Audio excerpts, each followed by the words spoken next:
Emotions. So happy to do this video right now. So basically, my point is, emotions help with language learning.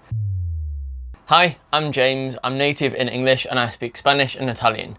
In this video, I'm going to talk about how our emotional state, so happiness, sadness, nervousness, feeling love, feeling scared, all of those different emotional states can massively help us when we're learning a different language. And how does this work? Well, what happens is when our brains notice these different emotions, it pays attention to what matters. If something's boring and monotonous and there's not really an emotional change or a spark there with our attention, then our brains can easily forget what we learn. That's why if you've ever experienced being in a classroom or a lecture or something that you're not quite interested in, you might just zone out or have a look at your phone and you don't really look at much, or you might daydream or something.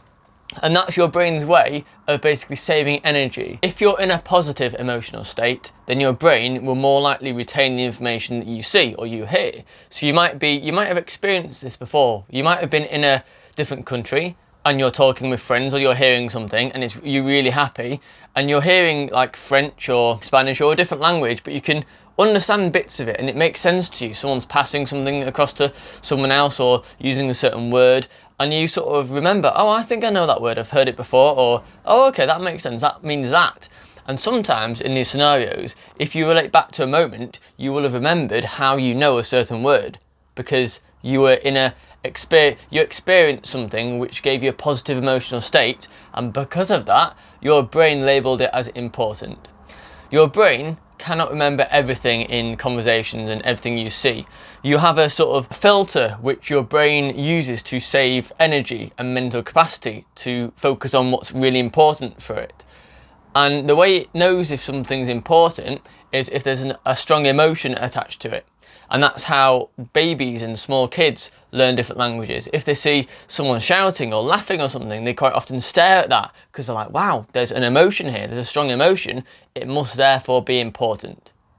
And that's the point behind it. Our brains use emotions to label what's important and what isn't. And if something's really boring and monotonous, our brains turn off because there's not much point listening to it. We'll have a look around, other people are doing the same, they're really bored sort of thing, so our brain doesn't remember it. However, if you see a video on TikTok or on Instagram or on any social media platform and it's interesting because it's on your feed, you most likely will remember that, and you might even share it with someone because it's reached you and it means something to you and you're like, wow, that's quite cool. Most likely, anything that you're learning in terms of language learning, you will resonate with this content and you will remember it because you had an emotional connection to it. So what emotion should you focus on if you want to increase the chances of remembering something in a different language? Well, excitement helps. So if you're super excited about something or something interests you, then that's brilliant.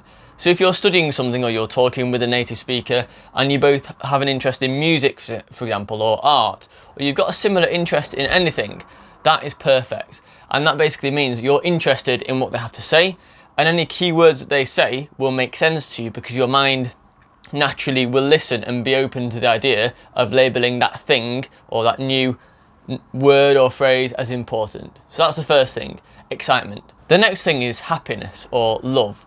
So if you're happy and you're, say, at a beach or having fun or something, or with a group of friends, and someone says something, it makes you laugh, you will most likely remember that. You'll remember the word or phrase that they said to make you laugh because it had an impact on you emotionally. An example is when I did my Erasmus year many years ago in Spain, I can remember exactly where I was and what the situation was, who I was speaking with when I learnt certain new words, because I was in a certain context, I heard them saying something and it naturally made sense in my mind that, oh, okay, they said that must mean that then. And now I remember, okay, that word I learned at that point on that day with those people, and it's because I had a positive emotion with it. So essentially, if you want to increase the efficiency of your language learning journey and get there quicker, make sure that you try and maximize the amount of time that your mind spends in a positive emotional state. If you're anxious or nervous or stressed, this can become a lot more difficult to understand new words. And also if you're bored, if you find something boring or you're studying grammar, you're staring at a piece of paper, that might work for some people, but with a lot of people, the emotional connection isn't there, so it won't work. So try and focus on scenarios or talking to native people about things that you might find in common. Your hobbies and interests are massively important. There's a saying that if you integrate languages into your lifestyle, make sure it's something that you like to talk about or you're interested in. If you're listening to a podcast in Spanish or Italian and you're into fitness and the gym, try and listen to a podcast about that, spoken purely in a different language, and you'll pick up bits.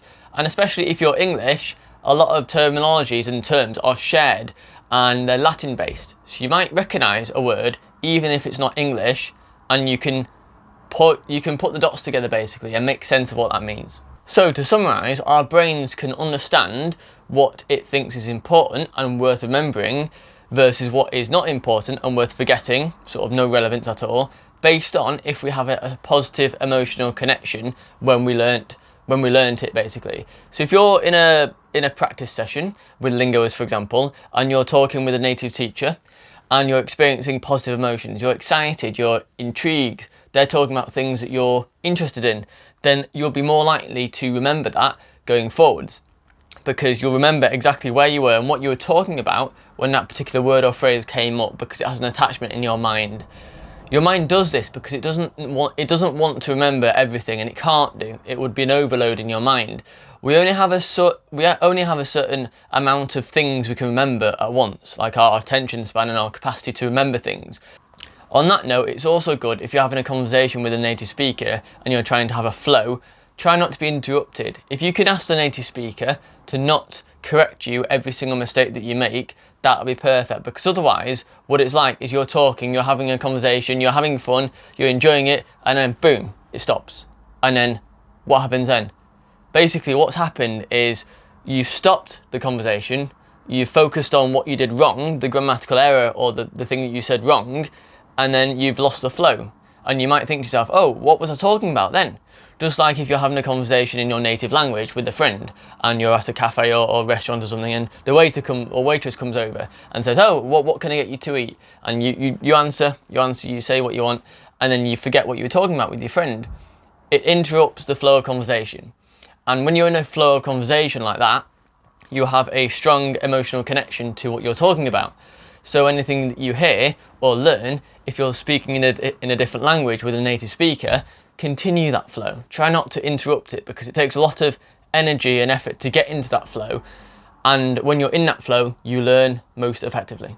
So there we go. That's how emotions can help us massively when it comes to language learning. Try and focus on excitement, intrigue, interest. Focus on things you're interested in and that would keep you from daydreaming. Don't daydream, and try and focus on being happy and content, as happy as you can be basically, and excited. If you're genuinely interested in learning the language, then that should come naturally to you. Just make sure that you focus on things that you enjoy, and then it won't become a tedious journey, it'll become fun. And also that's how our brains work. You'll help your brain out by being interested and in a positive emotional state when you're practicing the language. Let me know what you think in the comments below, and I'll see you later.